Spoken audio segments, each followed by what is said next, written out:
everybody, I'm Leslie, and I am so glad that you're here as we continue starting the party in our latest series called, Start the Party. Over the last few weeks, we've been talking about the idea that sometimes it takes a party to experience the life that Jesus promised. We're defining a party as any effort to celebrate, serve, or make a big deal out of each other in a way that adds value to life. And we want to invite you to be a party starter, someone who is preparing the space for the party and making space for others to join in. You see, when we start the party, we get to experience the full life that God promises. A life with the volume turned all the way up. A life that is so much more than you expected. A life that has more adventure, a life with more excitement, a life with more purpose. And who wouldn't want that? Okay, and that kind of reminds me of a story. You'll see what I mean in a second. See, when I was in high school, I attended a regular public high school, but my two sisters, they went to a performing arts high school. So if you're picturing High School Musical, the musical, the series, or Glee, think 10 times smaller, but 100 times more inspiring. I mean, picture the most talented people putting on the most amazing performances week after week. There were ballerinas, tap dancers, singers, orchestra people, lighting and stage design people, costumers, illustrators, graphic designers. And the thing is, they all seemed so confident and creative and oddly powerful for being a high schooler. I mean, when my family would go to see their performances, this school full of kids, they would literally hop on stage, perform an opera aria perfectly,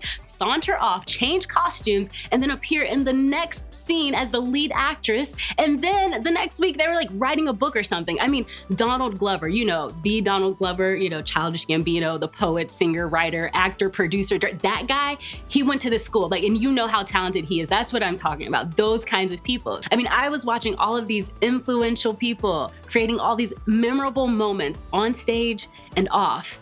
Meanwhile, I was just somewhere fiddling around trying to teach myself basic guitar. I was convinced that I would never be a party starter. One thing we see all around us is the power of influence. Maybe you saw it when your fourth period math teacher became a fashion influencer on TikTok, or a sophomore in your JV volleyball team got turned into a meme, or your 14-year-old stepbrother became a famous YouTuber by streaming their Minecraft sessions. Just your average everyday person, and then all of a sudden, you watch as this person gains thousands, if not millions of followers on social media. And suddenly, their opinions, decisions, and influence seems to really matter. Then there's the influence in the comments section. You have the pinned comment getting thousands of likes, the troll comments getting hundreds of replies, and then some comments just being repeated over and over and over again. And then suddenly user 384291004_392 has influence too. On top of all of that, we have the power of liking a post, a comment, or a reply.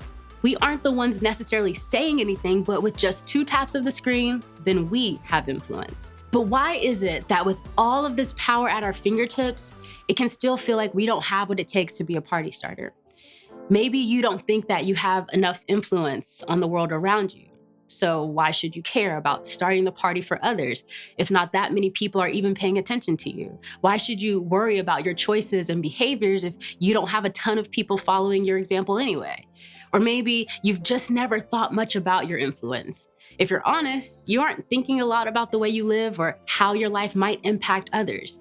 You've got enough on your plate and you're just trying to get by. Or maybe you see that you have a lot of influence, but it feels way too high pressure to know what to do or what to say. So you decide there's no point in trying in the first place.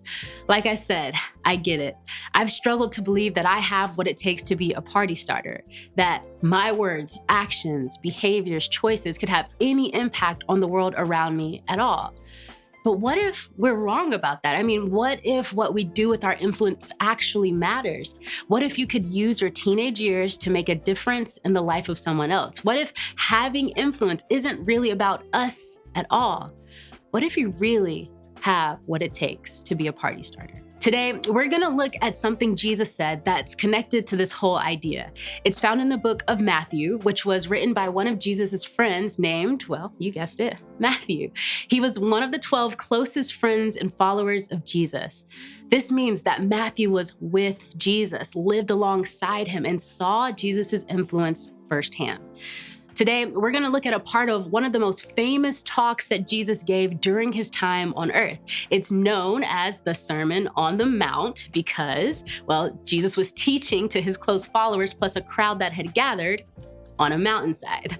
I think the people came to hear what Jesus had to say because at the time, so much of what Jesus was saying wasn't what they expected to hear.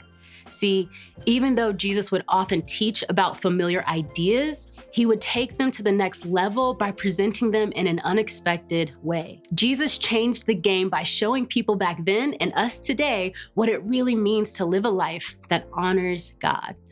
So, let's take a look at some of what Jesus shared with the people on the mountain that day and what it means to start the party with their life and their faith. Here's what he said. You are the light of the world, like a city on a hilltop that cannot be hidden. No one lights a lamp and then puts it under a basket.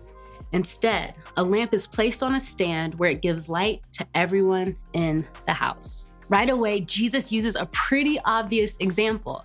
He's making the point that a city built on a hill would be really easy for other people to see. Jesus went on to expand this idea by bringing up a lamp as a symbol to represent this idea. People didn't have electricity back then, so when the sun would go down, darkness would take over if they didn't have lamps to light their homes. So wouldn't it be strange to cover the lamp once it was lit? Then no one could see the light. Okay, I have these lights. Here we go. And if we were to turn off the lights, where would your eyes be drawn? Directly to the light, right? In darkness, light really stands out. So, if it was dark, would it make sense for me to cover this light? I don't think so. This is what Jesus was saying. We are to shine brightest where it is darkest. Okay. Let's turn on the lights and take a look at what Jesus says next. In the same way, let your good deeds shine out for all to see, so that everyone will praise your heavenly Father. Now, Jesus tells us how to shine. Jesus has already said that we are the light of the world. Like those cities on a hill or those lamps in a dark room, we are the ones who get to shine the light of God's love into the world. Okay, for just a second, let me talk to those of us who consider ourselves Jesus followers. How do we shine that light? What's the practical side of it? We do that with the way we live, with the way we use our words, our actions, our gifts, our influence for good. Because when we do that, it points to something bigger than ourselves. It points to God's love at work in the world. When we realize that our actions, our words, and our behaviors can influence other people and point them toward God, it changes the way we see ourselves and it changes the way we live. In other words, a party starter lives like others are watching. And if you're here and you're unsure of what to think about all this God, church, Jesus, Bible stuff, I get it. It is all good. Just know that if you've always assumed that Christians were the people who are just supposed to be good and follow a bunch of rules, that's not really what Jesus asks us to do. He simply asks us to shine a light and start the party. And for those of you who are Christians, this may feel like pressure, like a ton of pressure, right? If we're supposed to be a light to the world and make sure we're living like others are watching what we do and what we say, does that mean that we can't make a mistake? That we have to get it all right all the time, else people will think poorly of God or Jesus? Of course not. We're never gonna get it all right all the time. But that's not what being a party starter is about. God's Spirit is already working in the world around us all the time. In fact, that's why we often ask this question: where did you see God today? It's a way to help us open our eyes to see the goodness and love of God already at work in the world. And being a party starter who shines light into the world really just means that you use what you have to help others see the work that God's Spirit is already doing. You're shining a light, not on your own good works, but on the good that God is already doing. And here's what I love about all of this. See, no matter our insecurities, no matter our doubts, no matter how much influence we think we have or don't have, Jesus is reminding us that we have a purpose. And that purpose is to shine light on all that God is doing in our lives and in the world around us, to use our lives, our talents, and our abilities to point others to God, to truly live like other people are watching our example. So how can you do that? How can you live in a way that shines a light to the world around you? Here's how I'd encourage you to think about it. First, just ask yourself this question and really think about the answer. Where do I have influence? I mean, consider, where do you spend a lot of time? Who are you with on a regular basis? Who might be looking up to you? Who is listening to what you have to say? This could be in your home, with your family, or in your small group at church, or on your social media platform, or on your team, or just in your friend group. I know some of you may not think that you have much influence at all. Even if it's just with one person, that is a big deal. You have what it takes to be a party starter. And that means that you have influence to point others to God. Okay, next, I want you to ask yourself this: how can I be a light? What would it look like to use the influence you have to be a light? How can you use your words, your actions, your choices, your time, your gifts to shine a light in this world? You don't have to be perfect. Small, simple steps can make a big difference. Remember, a party starter lives like others are watching. A party starter uses their influence to shine a light on God's work in the world. And that's what I hope all of us will choose to do this week. Today, I hope you'll start in your small group, because in that group, you have the opportunity to be a light, to use your influence to help others do the same, to decide together that you're going to be party starters who live like others are watching.